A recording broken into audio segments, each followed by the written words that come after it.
extend African Growth and Opportunity Act for a year, a move expected to bring some huge relief to Ghanaian exporters. My name is Darryl Kwao. Thanks for being with us. Details coming up.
All right, thanks for staying, everyone. Question this afternoon: is Ghana on track to meet its revenue targets and keep spending in check under the IMF program? That's one of several key issues expected to be discussed as the visiting IMF team begins its engagement with the government this week.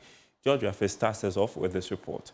The visiting IMF team is going ahead with what some may describe as real engagement and scrutiny after their opening meetings with the Finance Minister, Dr. Atuforson, and Bank of Ghana Governor Dr. Johnson Isiama yesterday.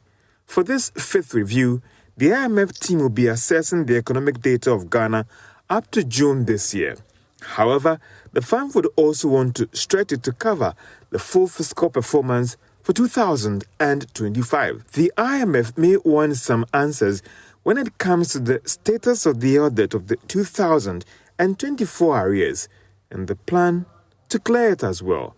On the energy sector, the fund will be seeking some update on arrears clearance as well as plans to ensure that there is full cost recovery. When it comes to the banking sector, this week's engagement could see the IMF get some clarity on Bank of Ghana's foreign exchange framework as well as the Bank of Ghana's dollar interventions. The IMF mission team is led by Dr. Rubin Itoyam, who is leading the IMF mission to Ghana, and they should end their engagement in the next 2 weeks.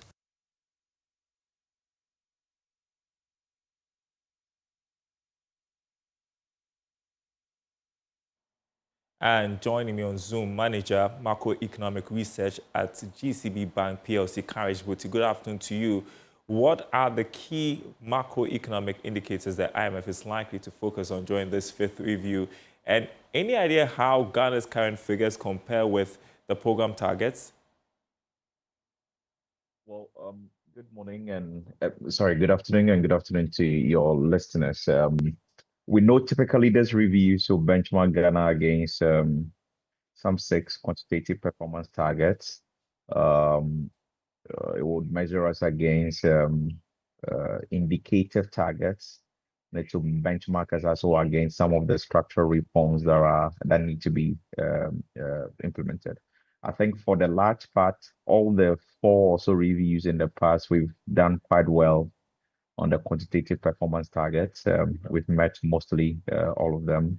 Those that border on zero central bank financing, those that border on a setting net arrears accumulation, those that border on external borrowing, what your reserve cover should look like, or if you like, your reserve accumulation should look like, and all of that. We have largely fared well on those. So I don't think those are issues, especially when you look at where the macro numbers have turned out to be. Inflation, yes, before last year ended, we missed the target for the period, and that triggered a monetary policy consultation clause. Subsequently, the monetary policy path has been tight and it has guided inflation to today within a whisker of the target band. And the next print of inflation might likely send us there. We've seen exchange rate stabilize broadly. We've seen reserve accumulation build up, and all of that is supporting the intervention. Central bank is still staying away of deficit financing. And from all of the fiscal indicators and actions we've seen over the last few months or so, it looks like we are not building up arrears and the fiscal controls are in place. I think so we should look fine on that. When it comes to the indicative targets, I think that is where I'm not too sure at this point what the exact stuff the IMF will be looking out for from these conversations. But I think fiscal management, monetary administration, and things related has been quite commendable over the last few months or so. I think the floor on non-oil public revenue, which has specific target for end June 2025, the floor on social spending, again, specific targets, the ceiling on the net change in stock of payables also has specific targets, and then continuous ceiling on contracted but undistributed pre-OCC project loans and all that are things they will be looking out for. I do not have the specific numbers on what the actuals are, but at least we know what the IMF targets are for the period. And those are the things I believe they'll be measuring our performance against. And when it comes to structural benchmarks, I think for end August or for the period of review, completion of, if you like, the arrears that was reported last year. I think some 60 plus billion arrears, completion of the audit, which ones are being allowed, which ones are being disallowed, and all that. Enactment of the Fiscal Responsibility Act, which I think we know has been the PFM has been revised, but we needed to enact a new Fiscal Responsibility Act. I think that will be under conversation. Approval from cabinet of the restructuring of ECG strategy, that reorganization strategy. I think it's something within scope. A review of the asset declaration law in Parliament, finalization of LEAP beneficiary system, major tariff review conversations will come up there, and a number of other things will be looked at. I think for the most part, we've progressed on some of these things. The others too, I'm not too sure where they are at this moment. But the structural benchmarks have not been basis for not passing a review. You most likely will be, if you are not there, you'll be allowed time to look at them over time. So I think we're looking good for a successful review, if you ask me. I want to circle back on arrears, as you brought it up. Based on our reporting, they're going to scrutinize the arrears in the energy sector. Talk to us about the implications if there are gaps or there are delays in the audit or clearance of these arrears. What potential impact would that have on macroeconomic stability and also on IMF disbursements? Well, so the energy sector, and then if you want to extend in the cocoa sector, I think are the two biggest state agencies that pose the largest contingency liability to the government. So the energy sector, remember, we have been paying all these levies in times past, and you would acknowledge that it hasn't cleared the debt in any way, because for every peso we pay off as debt, you accumulate new ones due to the under recoveries in the power value chain, really. And so the size of that obligation and the implications it has for the entire economy is quite enormous, and one that must be dealt with. That is why there must be a decisive plan, and I believe is the reason for the introduction of that 1 cedi per liter levy that was introduced, to try to, at least in the time being, avoid creating new arrears.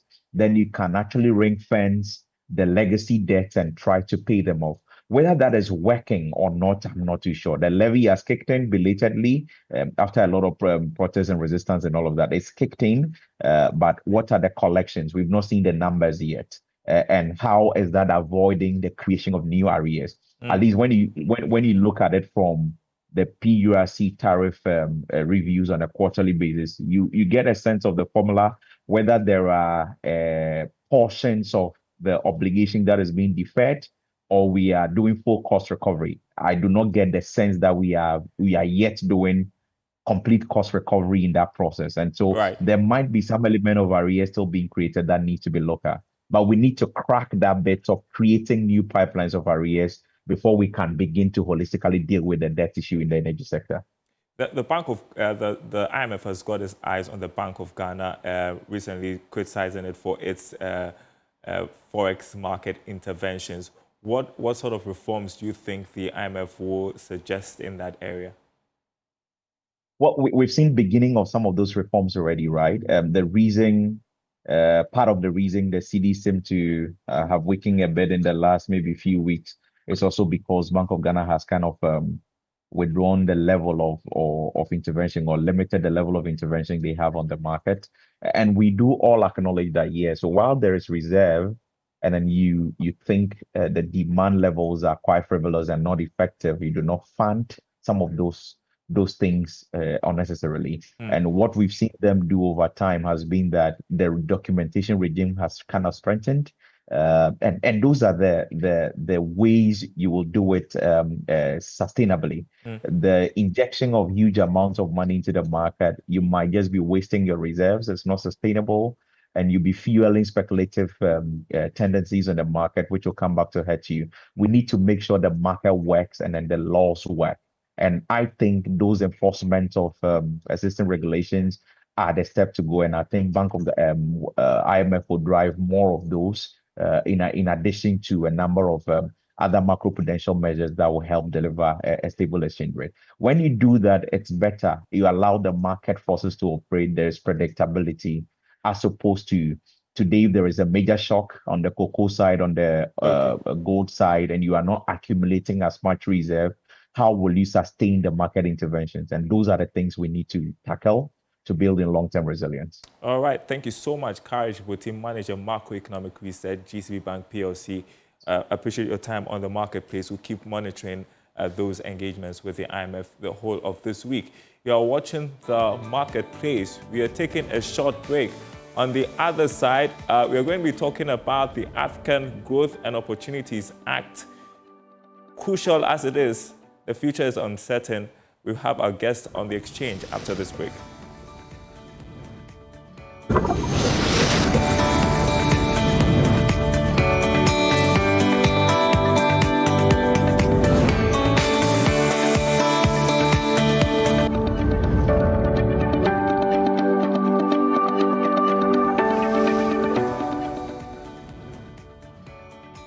Hello, welcome back to the marketplace and to the exchange. The African Growth and Opportunity Act, AGOA, a crucial U.S.-Africa trade deal, expires today. And the Trump administration is pushing for a one-year extension. But with no guarantee Congress will act in time, the future of this key trade pact hangs in the balance. I'm joined on Zoom by Nicholas Apokera. He's a Chief Executive, Trade Aid Africa for the exchange. Good afternoon to you, Nicholas. First up, how critical is the African Growth and Opportunity Act for Ghana's economy, and what impact could this expiration today have on trade and investments? Thank you. Good afternoon to your listeners. Well, I think that the AGOA has been very significant in terms of promoting Ghanaian exports to the U.S. market. You know, it provided us the market access. You understand that the U.S. has over 200 million people. That's a huge market that the AGOA program enabled us to access, especially for our textiles, our handicrafts, and then the non-oil products. So we made quite significant amount of money right from the early 2000s up to date, and data available show that by 2022 we are reaping in about $2.2 plus billion from export to the U.S. market as a result of this AGOA. So we not having it mean that we can no longer export on tax-free to the U.S. market. And already you know that the U.S. is imposing 15% tariffs on goods. So with that AGOA, it means that we have to come face to face with that tariffs, and that will make it very difficult for Ghanaian exporters who pride their trade in the U.S. market. Yeah, I mean, you're an exporter yourself. I believe you've been speaking with some of your colleagues. How have they been reacting to this? I mean, it has not been present because we really do not have a plan as to how to deal with it yet. We are just hoping that government will engage the US authorities and then they'll be able to fashion out an agreement that will, like you said, at least extend it for 1 year, whilst we still work around to see how we can mobilize ourselves to effectively continue to trade with the American system. Can you explain to our audience how AGOA helps African countries diversify their economies and reduce dependence on traditional markets like China? Yes, so one of the big challenge to assessing the international market is tariff, and the AGOA program granted free access to the U.S. market. Said that we don't pay tariffs or they don't charge tariffs on our goods when we export there. So that is one big plus. Then apart from that, it also focuses on the manufacturing sector. So what we are saying there are more of value added product. We are not exporting raw commodities like cocoa and things like that. So in a way, it enables us to add value to what we produce. And you know that the argument against us over the years has been that we've been exporting raw products, raw cocoa, raw timber, and then we have not earned enough from that. But from the AGOA perspective, we're adding value to what we're exporting. So it's helping us to earn more money. And once we are doing that and we are manufacturing in country, we are also providing jobs. So you see that in Ghana, at the Free Zone Board, there were a number of businesses that were set up there to produce specifically under this AGOA for the US market. So all those businesses provided job opportunities. And once these businesses are selling and they are making income, then it also means that they will pay tax. So the government will get more revenue from that. So the multiplier effect can be quite significant, as I've just explained. What would a one-year extension, because there's talk of it, today Reuters has been reporting that the Trump administration is considering a one-year extension. What would that mean for Ghanaian businesses, and why has securing a long-term renewal been difficult? No, 1 year extension would definitely be a very good news because it therefore means that we can still export under free trade without having to worry about having to pay duties, or our importers having to pay duties on goods that we send to them. So that because I have a buyer who is already worried that if he has to place 15%, she has to pay 15% duty on basket that she imports from Ghana, then she might not be able to sell. So once AGOA is extended, it means that she can continue to buy from us, and then will not have to worry about this 15%, and so many other business. And then that will also grant us the leadway to begin to see how do we properly organize ourselves so that in the event that the program completely go out, we can still survive in the market. What would you say to others who say just call the bluff of the US, look elsewhere for market? It's not so simplistic like that. I mean, even China, the big economy, they're all looking at the US market because the consumption there is great. You understand that? So it's not as simple as to say that, just forget about them and all that. And besides, for us as a developing country, I don't think one market can actually deal with our needs. So we have to look everywhere to see where we can get the most of it. And definitely the US market is more significant. And for us as Ghanaians, we are more comfortable in that market because we speak the English and it's very easy to communicate, in the US as compared to a place like China or even the Middle East. So once we want to explore those other markets, we cannot throw away the US market. We just have to engage them and see how can we, come up with a win-win situation that we can all continue to trade among ourselves. Yeah, we've got a minute. I'm going to try to box in two questions, see if you can do that in a minute. You've heard people talk about this presents an opportunity for the African market to grow as well. I'd like to hear your thoughts about that. And going forward, what can both countries do? I mean, not just the countries, not just Ghana, but other African countries do with the U.S. in order to build a stronger trade relationship that is sustainable? Yeah, so I mean, there's no two ways about the fact that we need to trade more among ourselves as African countries. And the AFTA have come to address that. But you agree with me that there's still a lot of bottlenecks within the AFTA system that we are not going to use one day to deal with. I mean, still movement, transportation, we are not easily accessible to each other. Payment systems are not well structured and all that. So this will take a couple of time to deal with. And so whilst we're dealing with that, at least let's hold what we have at hand very well, so that we can use that and then continue to work to address the other problem. I mean, African countries, I think that we need to work together as a global body and see how we can support each other and work as a team. I mean, this is not a time for us. We need to have a common approach when we're dealing with these trade blocks. So African Union, we need to have a common approach, and that will help us to better be able to have better negotiated terms as against we individually. Thank you so much. Great to speak with you this afternoon, Nicholas Apokera, who is Chief Executive Trade Aid Africa for the Exchange. And that's the Marketplace, everyone. Thanks for watching. My name is Darryl Kwa. We'll leave you with the latest international headlines.